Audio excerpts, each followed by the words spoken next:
नमस्कार, मैं हूं राजेश सिन्हा। दोस्तों, आज हम बात करेंगे भारत की इकोनॉमी की।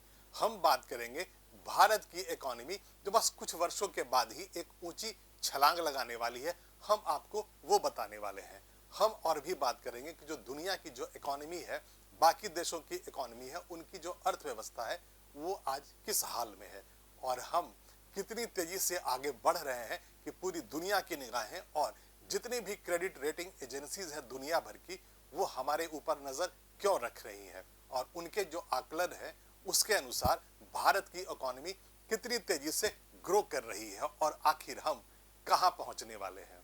हुआ कुछ यूं है कि S&P ग्लोबल ने अपनी एक रिपोर्ट जारी की है और इस रिपोर्ट में उसने कहा है कि भारत सिर्फ 7 वर्षों के अंतराल में ही यानी 2030 में ही ग्रो करके आगे दुनिया की तीसरी सबसे बड़ी इकोनॉमी बन जाएगा। आज में भारत दुनिया की 5वीं सबसे बड़ी अर्थव्यवस्था है। हमारे आगे जर्मनी, जापान, चाइना, अमेरिका ये कंट्रीज हैं, लेकिन सिर्फ 2030 आने दीजिए, आप सबसे आगे होंगे। वक्त आपका होगा, कल हमारा होगा, क्योंकि ये जो क्रेडिट रेटिंग एजेंसी है S&P, उसका ये कहना है कि भारत की जो GDP है, भारत का जो इकोनॉमिक है, भारत की जो परफॉर्मेंस है इकोनॉमी के क्षेत्र में पिछले कई वर्षों से बहुत अच्छी रही है, बाकी दुनिया से ज्यादा अच्छी रही है। S&P ने जो अपना जो डाटा के एनालिसिस के बाद बताया है उसके अनुसार भारत की जो इकोनॉमी है 2020-21, 2021-22, 2022-23 का जो डाटा है हमारा, जो हमारा GDP का ग्रोथ रेट है वो बाकी दुनिया से ज्यादा तेजी से बढ़ता हुआ है, यानी हमारी इकोनॉमी दबाव में नहीं है। कोरोना महामारी के जस्ट बाद से जब पूरी दुनिया रिकवर कर रही थी, हम रिकवर कर रहे थे, तो हमारा जो रिकवरी था वो सबसे ज्यादा तेज था। हमारी जो इकोनॉमी थी वो ग्रो कर रही थी और आज जो रिजल्ट है वो हमारा ये है कि हम पूरी दुनिया में सबसे तेजी से ग्रो करने वाले GDP वाले देश बन गए हैं, यानी हम अब इकोनॉमी में एक ब्राइट स्पॉट बन गए हैं। ब्राइट स्पॉट वर्ड आप लगातार कुछ हफ्तों से, कुछ महीनों से सुन रहे होंगे। दुनिया के अलग अलग जानकार जो इकोनॉमी के होते हैं या जो बाकी देश के जो जानकारियां जो निकल कर आती है बाकी देशों के तरफ से, या क्रेडिट रेटिंग या फिर रेटिंग एजेंसी जो जानकारियां निकाल के लाती हैं, उसके अनुसार भारत चूंकि सबसे तेजी से ग्रो करने वाला इकोनॉमी है, तो इसे दुनिया की इकोनॉमी का ब्राइट स्पॉट कहा जाता है। और ये जो S&P ग्लोबल की जो नई रिपोर्ट आई है वो इस बात को साबित करती है कि हाँ, भारत ब्राइट स्पॉट है दुनिया की इकोनॉमी में। अब आपको ये बताना बहुत जरूरी है कि आखिर S&P ग्लोबल ने किस आधार पे और किस तरीके से इसका पूरा कैलकुलेशन किया है और कैसे ये उम्मीद जताई है कि दुनिया में तीसरी सबसे बड़ी अर्थव्यवस्था सिर्फ 7 वर्षों के अंतराल में भारत होने वाला है। तो सबसे पहले मैं आपको मेरे पीछे जो ग्राफ है मैं आपको वो दिखाऊंगा, आपको ये समझाने की मैं कोशिश करूंगा कि S&P ग्लोबल ने कैसे ये बताया है कि हम 2030 तक तीसरी सबसे बड़ी अर्थव्यवस्था बन जाएंगे। आप इस ग्राफिक्स को देखिए, इसमें ये लिखा हुआ है India's GDP to surpass Japan and Germany by 2030, यानी कि 2030 आते आते आप जापान को और जर्मनी को पछाड़कर उनसे आगे बढ़ जाएंगे और तीसरी अर्थव्यवस्था बन जाएंगे। ये जो ग्राफ है इसमें इंडिया यहां पर है, यहां पर जापान है, वहां पर जर्मनी है। अब आप जब देखेंगे तो 2020 में इस हरे रंग में है और 2030 को हमने येलो में यहां देखा है। इसका मतलब है कि जो 2020 का जो डाटा है इंडिया का वो यहां पर है, वो आप 3 के आसपास देख रहे हैं और ये ट्रिलियन में US डॉलर में ये पूरा डिनोमिनेशन है, यानी कि 3 ट्रिलियन US डॉलर से ऊपर हमारी इकोनॉमी आज की है, 2020 में थी।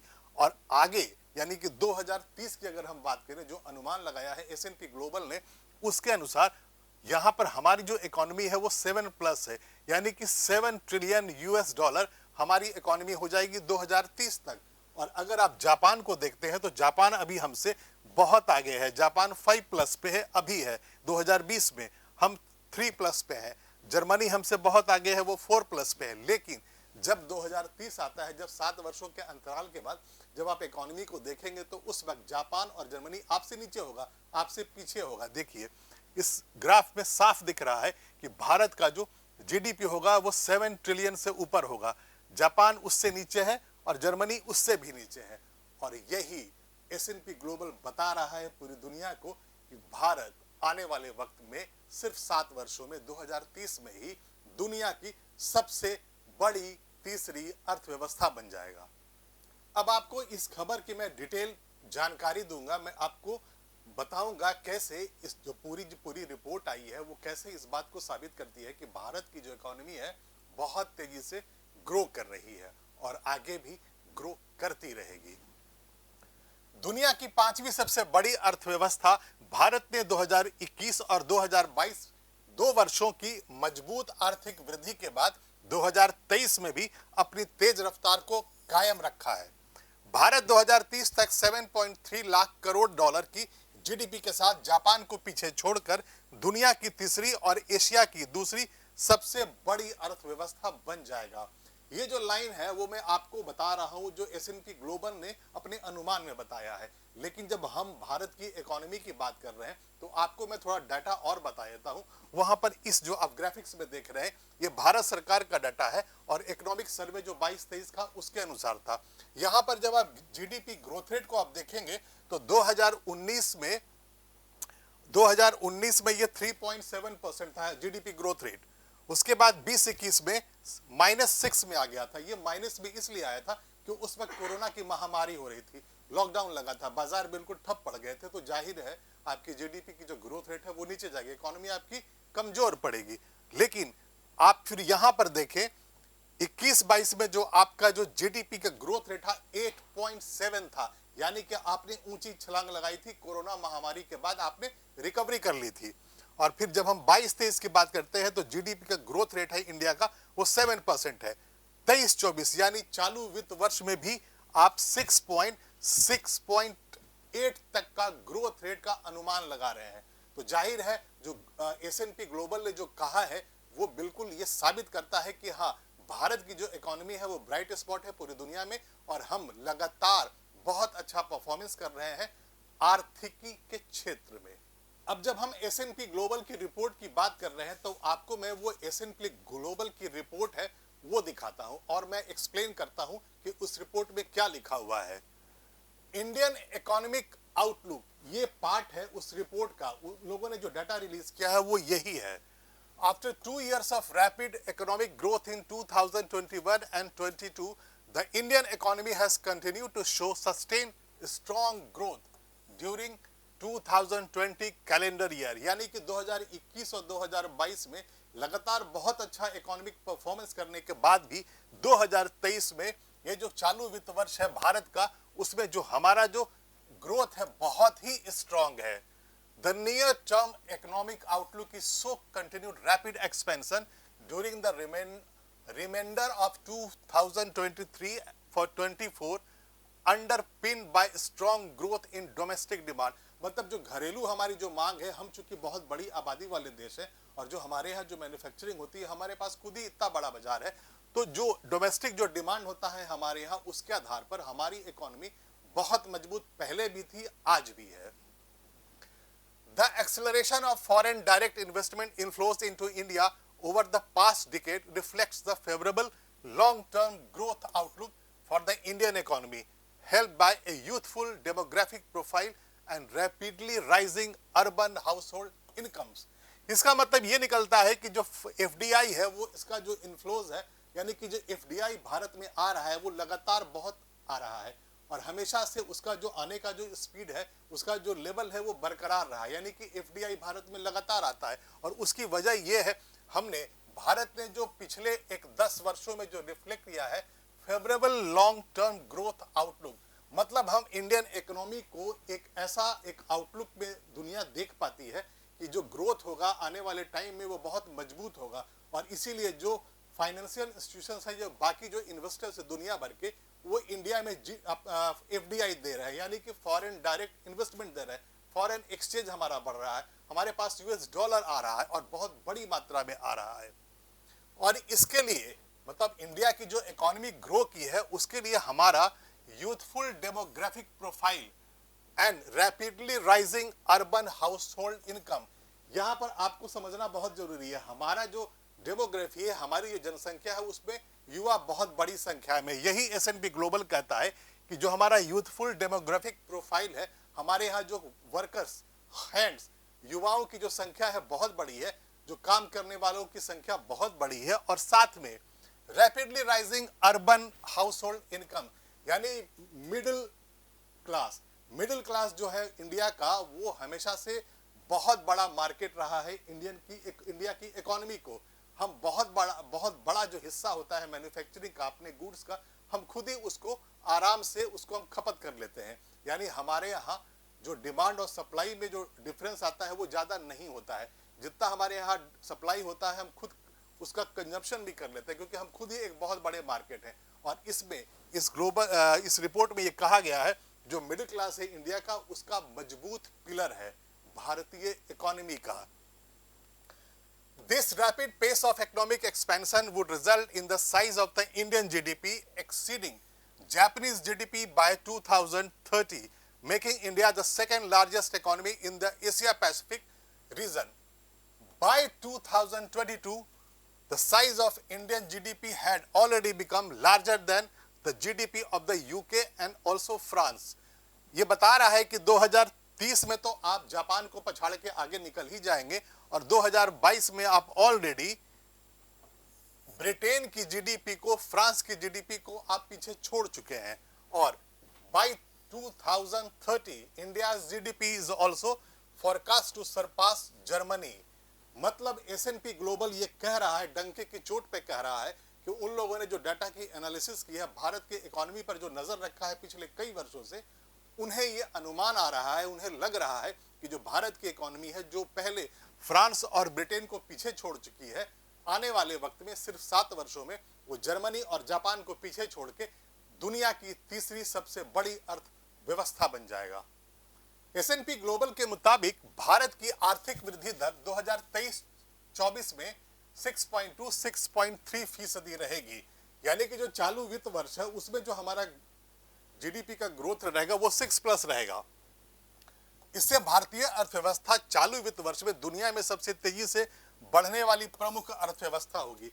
मैंने आपको अभी थोड़ी देर पहले कहा था ब्राइट स्पॉट। जी हाँ, भारत की जो इकोनॉमी है वो दुनिया की इकोनॉमी में ब्राइट स्पॉट है, क्योंकि हम लगातार ग्रो कर रहे हैं। हमारी जो इकोनॉमी ऐसे वक्त में जब पूरी दुनिया की इकोनॉमी पीछे जा रही है, अभी थोड़े ही दिन पहले ये खबर आनी शुरू हुई है कि अमेरिका की रिकवरी हो रही है इकोनॉमी की, जबकि पूरा यूरोप दबाव में है, उनकी इकोनॉमी दबाव है। चाइना की जो इकोनॉमी है बहुत ज्यादा दबाव में है। एशिया में ज्यादातर देशों की जो इकोनॉमी है वो दबाव में, अकेले सिर्फ आप हैं, हम हैं, यानी कि भारत है जिसकी इकोनॉमी दबाव में नहीं है। चालू वित्त वर्ष की अप्रैल-जून तिमाही में एशिया की तीसरी सबसे बड़ी अर्थव्यवस्था 7.8% की रफ्तार से आगे बढ़ी। यानी जो हमारी जो इकोनॉमी थी, वो जो तिमाही थी अप्रैल से लेकर के जून तक की, उसमें हमारा जो ग्रोथ रेट था वो 7.8% था। यानी कि बहुत अच्छा परफॉर्मेंस हमने अभी इस क्वार्टर में भी दिया था। निकट अवधि के आर्थिक दृष्टिकोण में 2023 के बाकी समय और 2024 में भी हाई ग्रोथ रेट रहने का अनुमान है, जो घरेलू मांग में मजबूत वृद्धि पर आधारित है। अभी मैं आपको थोड़ी देर पहले यही समझा रहा था कि हमारे पास बाजार खुद अपना ही है। हमारा मिडिल क्लास इतना कंजप्शन कर लेता है, हमारी जो मैन्युफैक्चरिंग होती है, जो हम सामान बनाते हैं, गुड्स बनाते हैं, वो हमारी इकोनॉमी के लिए ही काफ़ी होता है। हम उतना को खुद ही कंजम्पशन कर लेते हैं और उसके साथ साथ हम एक्सपोर्ट भी करते हैं। तो जो भारत की इकोनॉमी है वो इन्हीं चीज़ों पे बेस्ड है। पहला ये कि हमारी जो डेमोग्राफी, हमारी जो जनसंख्या है वो युवाओं की है। बहुत बड़ी संख्या में हमारी जनसंख्या में युवा भरे पड़े हैं, यानी वर्किंग हैंड्स हैं। और दूसरी हमारा मिडिल क्लास जो कंजम्पशन कर लेता है, और इसीलिए भारत एक ब्राइट स्पॉट है दुनिया की इकोनॉमी में। इस रिपोर्ट के अनुसार भारत में वर्तमान में चल रहे डिजिटल परिवर्तन से ई कॉमर्स के विकास में तेजी आएगी। मतलब ये रिपोर्ट ये भी बताती है, चूंकि भारत डिजिटल इंडिया को बहुत महत्व देता है और हमारे यहाँ इंटरनेट अब गांव-गांव तक पहुंच गया है। मोबाइल में, स्मार्टफोन में अब आपको इंटरनेट का कनेक्शन होता है, आपके पास एक्सेस होता है दुनिया भर की चीज़ों का। तो ये रिपोर्ट ये भी कह रहा है, चूंकि भारत डिजिटल इंडिया में बहुत आगे निकल चुका है, उसके यहाँ जो ई कॉमर्स है उसके विकास में और भी तेजी आएगी। इससे अगले दशक में खुदरा उपभोक्ता बाजार की तस्वीर बदल जाएगी। यानी जो रिटेल जो मार्केट होगा जो आप मार्केट में जाकर के छोटे छोटे दुकानों से जो सामान खरीदते हैं, रिटेल में आप सामान खरीदते हैं, चाहे वो ई कॉमर्स के थ्रू हो चाहे मार्केट में जा करके हो, उसकी पूरी तस्वीर आने वाले 10 वर्षों में बदल जानी है। ये अनुमान लगाया है S&P ग्लोबल ने। 2030 तक 1.1 अरब भारतीयों के पास इंटरनेट होगा, जो 2020 के 50 करोड़ उपभोक्ताओं से 2 गुना से अधिक है। यानी कि 2020 में जो हमारे पास जो इंटरनेट जिन लोगों के पास था वो 50 करोड़ था, अब 2030 तक वो 1 अरब से ज्यादा हो जाने वाला है, यानी कि डबल से ज्यादा। अगले मतलब आप 7 वर्षों के इंतजार के बाद आप देखेंगे कि जहां 2020 में 50 करोड़ लोगों के पास इंटरनेट था, यानी 10 वर्षों के बाद 2030 में 1 अरब से ज्यादा लोगों के पास इंटरनेट होगा, यानी ई कॉमर्स होगा, एक्सेस होगा मार्केट को, और उससे क्या होगा, उससे इकोनॉमी ग्रो करेगी। ई कॉमर्स की तीव्र बढ़ती और 4G 5G स्मार्टफोन तकनीक में बदलाव, मेंसा ब्रांड डिलीवरी और बिग बास्केट जैसे भारतीय यूनिकॉर्न को बढ़ावा मिलेगा।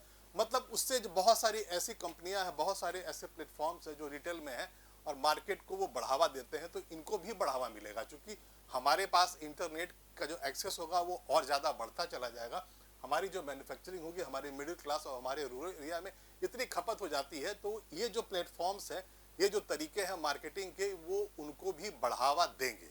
S&P ग्लोबल की इस रिपोर्ट में ये बताया गया है कि युवा आबादी और तेजी से बढ़ती शहरी घरेलू आय यानी मिडिल क्लास की बड़ी भूमिका है।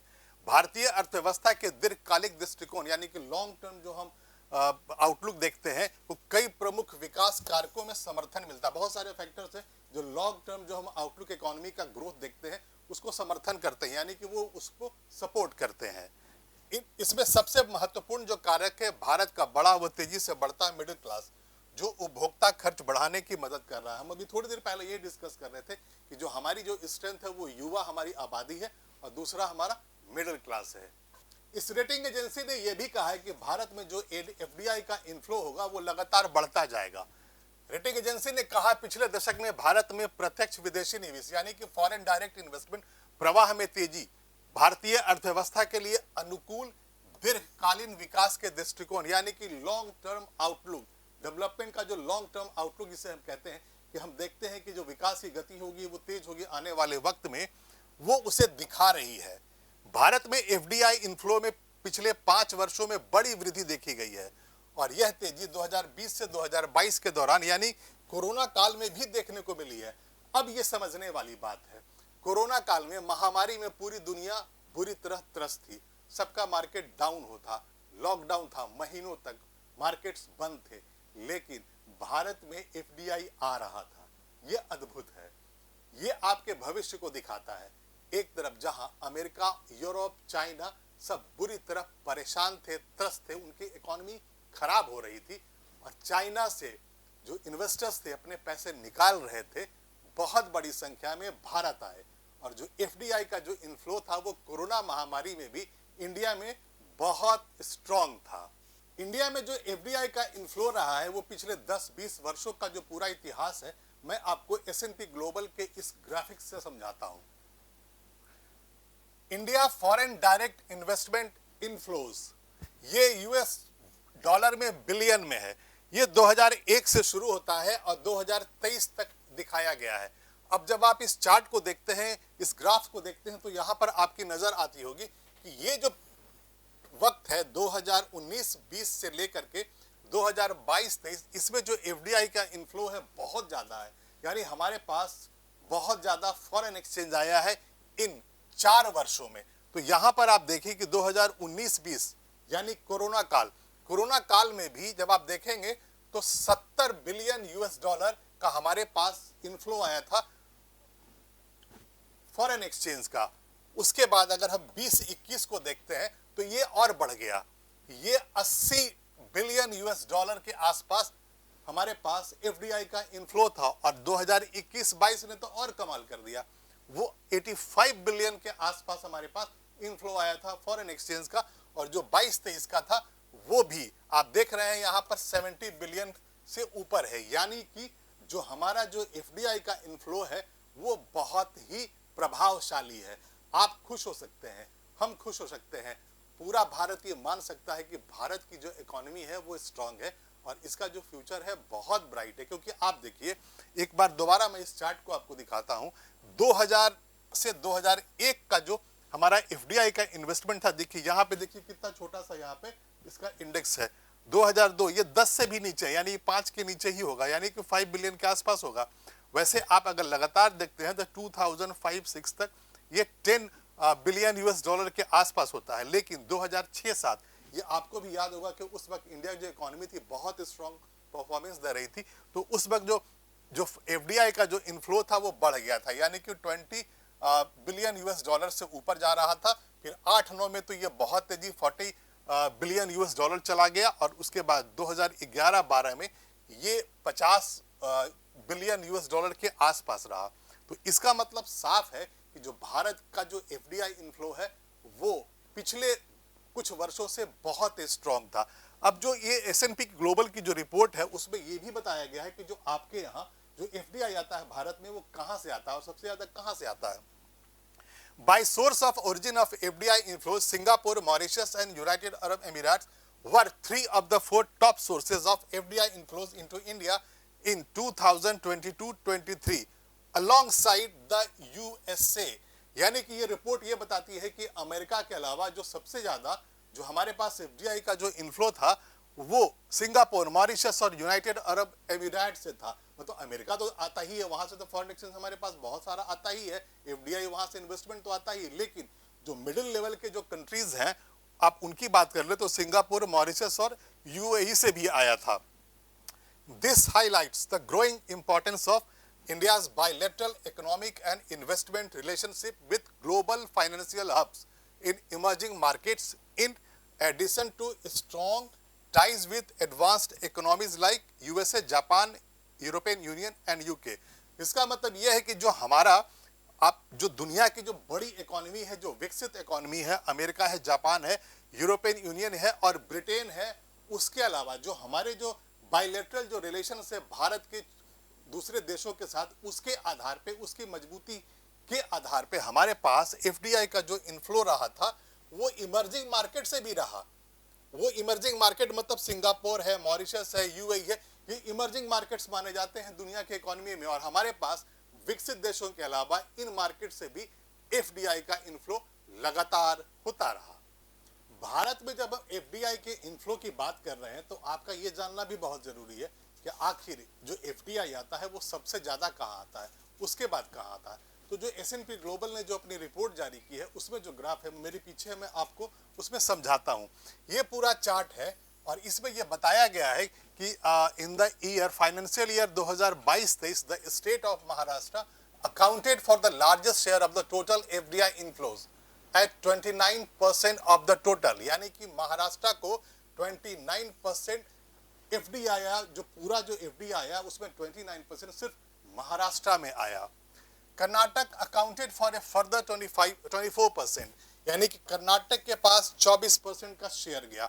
अब सिर्फ इन दोनों राज्यों को ही हम देख लेते हैं तो 50% से ज्यादा का एफडीआई तो महाराष्ट्र और कर्नाटक में ही आ गया। While Gujarat and Delhi were also major recipients of FDI inflows. अगर हम दिल्ली और गुजरात की बात करें तो यहां पर आप देखिए, ये गुजरात का 17%, दिल्ली का 13% एंड रेस्ट ऑफ इंडिया 17%। यानी ये हुआ कि 1, 2, 3, 4 राज्य हैं, महाराष्ट्र, कर्नाटक, गुजरात, दिल्ली, इनके पास ही टोटल 83% का एफडीआई आया और जो 17% था वो रेस्ट ऑफ इंडिया के पास गया। बात तो वही है ना कि आखिर जो आपके पास एफडीआई आ रहा है बहुत स्ट्रांग है, आपकी इकोनॉमी बहुत मजबूत है और आपको खुश होना चाहिए। और अब जब हम बात यहाँ पर एफडीआई की कर रहे हैं, एफडीआई इनफ्लो की कर रहे हैं, हम ये जान चुके हैं कि हाँ, भारत में जो एफडीआई आता है, फॉरेन एक्सचेंज आता है, फॉरेन डायरेक्ट इन्वेस्टमेंट आता है, वो भारत के किस हिस्से में सबसे ज्यादा आता है। तो आपको ये भी जानना बहुत जरूरी है कि भारत में फॉरेन एक्सचेंज रिजर्व कब और कितना रहा है। मेरे पीछे ये चार्ट है, ये भारत सरकार का है, इकोनॉमिक सर्वे का है। इसमें आपको मैं अलग अलग वित्त वर्ष के बारे में रेफरेंस देकर बताऊंगा कि कब कितना फॉरेन एक्सचेंज रिजर्व भारत का था। यहां पर आप देखिए 2019-20 के वित्त वर्ष में 478 बिलियन यूएस डॉलर, ये जो डाटा है वो बिलियन में है, यूएस डॉलर में है। 2020-21 की बात करें तो 577 बिलियन यूएस डॉलर था और 2021-22 में 607 बिलियन यूएस डॉलर हमारा फॉरेन रिजर्व था। और अब 22-23 की बात करें तो 2022 और 2023 के बीच का जो वित्त वर्ष था उसमें 563 बिलियन यूएस डॉलर रहा है। यानी कि कुल मिला के बात यहीं पर आती है कि भारत का जो इकोनॉमिक आउटलुक है बहुत स्ट्रांग है, हमारा जो फॉरेन एक्सचेंज रिजर्व है बहुत मजबूत है और एफडीआई हमारे पास लगातार आता जा रहा है। और अब बात कर लेते हैं दुनिया भर की अर्थव्यवस्थाओं का, किस देश की इकोनॉमी कितनी स्ट्रांग है ये आपको तो जरूरी जान लेना चाहिए। अमेरिका वर्तमान में 25,500 अरब डॉलर की जीडीपी के साथ दुनिया की सबसे बड़ी अर्थव्यवस्था है। इसके बाद चीन 18,000 अरब डॉलर के साथ दूसरी और जापान 4,200 अरब डॉलर के साथ तीसरी सबसे बड़ी अर्थव्यवस्था है। वहीं भारतीय जीडीपी का आगार 2022 तक ब्रिटेन और फ्रांस की जीडीपी से भी बड़ा हो चुका था और 2030 तक भारत की जीडीपी जर्मनी से भी आगे निकलने का अनुमान है और जापान को भी पछाड़कर 2030 तक भारत तीसरी बड़ी अर्थव्यवस्था बन सकता है। अब बार बार आप S&P ग्लोबल का रेफरेंस सुन रहे हैं, मैं आपको ये बता रहा हूं कि ये जो रिपोर्ट है वो S&P ग्लोबल ने जारी किया है। तो आपके मन में ये जिज्ञासा आ रहा होगा, ये आप ये जानना चाहते होंगे कि आखिर ये S&P ग्लोबल है क्या। स्टैंडर्ड एंड पुअर्स S&P एक ऐसी कंपनी है जो दुनिया भर में वित्तीय बाजार इंडेक्स के निर्माता के रूप में जानी जाती है, जिसका व्यापक रूप से निवेश बेंचमार्क के रूप में उपयोग किया जाता है। मतलब यह हुआ कि जो S&P है वो एक रेटिंग एजेंसी है, वो आपकी इकोनॉमी को पहले एनालिसिस करती है, उसी के आधार पर आंकड़े जारी करती है और जो आपको वो रेटिंग देती है, जिस तरह का आपका वो आउटलुक बताती है पूरी दुनिया में इन्वेस्टर्स को, उसके आधार पर जो इन्वेस्टर्स होते हैं आपके यहाँ इन्वेस्टमेंट करते हैं। यानी कि ये एक ऐसी रेटिंग एजेंसी है जो आपको परखती है और आपको पॉइंट्स देती है। यह एक डाटा का स्रोत है और कंपनियां और ऋण दायित्वों के क्रेडिट रेटिंग जारी करती है। मतलब यह हुआ कि एक रेटिंग जारी करती है और उसी रेटिंग के आधार पर आपकी दुनिया में पहचान बनती है, आपके यहाँ इन्वेस्टमेंट आता है और एफडीआई भी आता है। इसे दुनिया भर में क्रेडिट रेटिंग, बाजार अनुसंधान और डाटा एनालिटिक्स में अपनी विशेषता के लिए जाना जाता है। मतलब ये एक ऐसी स्पेशलाइज्ड कंपनी है जो दुनिया भर में क्रेडिट रेटिंग करती है, बाजार की एनालिसिस करती है और डाटा की एनालिसिस करके दुनिया को बताती है। पूरी दुनिया में लोगों को ये पता चलता है कि किस देश की अर्थव्यवस्था कितनी मजबूत है, किस पॉइंट्स पे मजबूत है, किस इंडेक्स पे मजबूत है और कौन से फैक्टर्स हैं जो दुनिया के किसी भी देश की इकोनॉमी को डायरेक्शन देते हैं। S&P ग्लोबल इनकॉर्पोरेट जो अप्रैल 2016 से पहले मैग्रा हिल फाइनेंशियल इनकॉर्पोरेट और 2013 से पहले the McGraw Hill Companies Inc थी, एक अमेरिकी सार्वजनिक रूप से कारोबार करने वाला निगम है जिसका मुख्यालय मैनहट्टन न्यूयॉर्क शहर में, यानी कि इसका S&P का जो हेडक्वार्टर्स है वो न्यूयॉर्क के मैनहट्टन में है। यह S&P global ratings, S&P global market intelligence, S&P global mobility, S&P global engineering solutions, S&P global sustainable and S&P global commodity insights CRISIL की मूल कंपनी यानी कि मदर कंपनी है और S&P डॉव जोन्स इंडेक्स संयुक्त उद्यम की बहुमत मालिक है। S&P स्टैंडर्ड एंड पुअर्स का संक्षिप्त रूप है, यानी कि जब आप S&P बोलते और सुनते हैं तो वो स्टैंडर्ड और पुअर्स का एब्रिविएशन है, छोटा सा रूप है और हम उसको आसानी से बोलने के लिए निक नेम के रूप में S&P कहते रहते हैं। इस पूरी रिपोर्ट में और जब आप इकोनॉमी को एनालिसिस करते हैं, इकोनॉमी के बारे में पढ़ते हैं, सुनते हैं, तो एक आपके पास बार बार शब्द आता है जीडीपी। ये जीडीपी आप बार बार सुनते हैं हर साल, हर वर्ष जब आप इकोनॉमिक सर्वे पढ़ते हैं, सुनते हैं टीवी पे या फिर जब बजट भारत सरकार देती है या कहीं भी आप इकोनॉमी के बारे में जानकारी हासिल करना चाहते हैं तो जीडीपी जरूर आता है। तो आपको ये लगता होगा कि आखिर जीडीपी है क्या। जीडीपी की फुल फॉर्म सकल घरेलू उत्पाद यानी ग्रॉस डोमेस्टिक प्रोडक्ट है। यह किसी भी देश में एक निश्चित अवधि के दौरान उत्पादित हुई सभी वस्तुओं और सेवाओं का टोटल मॉनेटरी वैल्यू है। किसी देश की जीडीपी को मापने के लिए एक वर्ष की अवधि का प्रयोग किया जाता है। मतलब जो चालू वित्त वर्ष होता है, ये कोई एक वित्त वर्ष होता है, उसमें जब हम वहाँ की इकोनॉमी को अगर हम उसका कैलकुलेशन करना चाहते हैं, उसके मॉनेटरी वैल्यू को देखना चाहते हैं, तो जीडीपी के टर्म में करते हैं। जीडीपी को कैलकुलेशन करने के मुख्य 3 तरीके हैं, जिसमें प्रोडक्शन अप्रोच, एक्सपेंडिचर अप्रोच और इनकम अप्रोच को शामिल किया जाता है। प्रोडक्शन अप्रोच में उत्पादन के समय सभी वैल्यू एडेड यानी कि total sales minus intermediate input का मूल्य का योग यानी जोड़कर जीडीपी का मूल्य निकाला जाता है।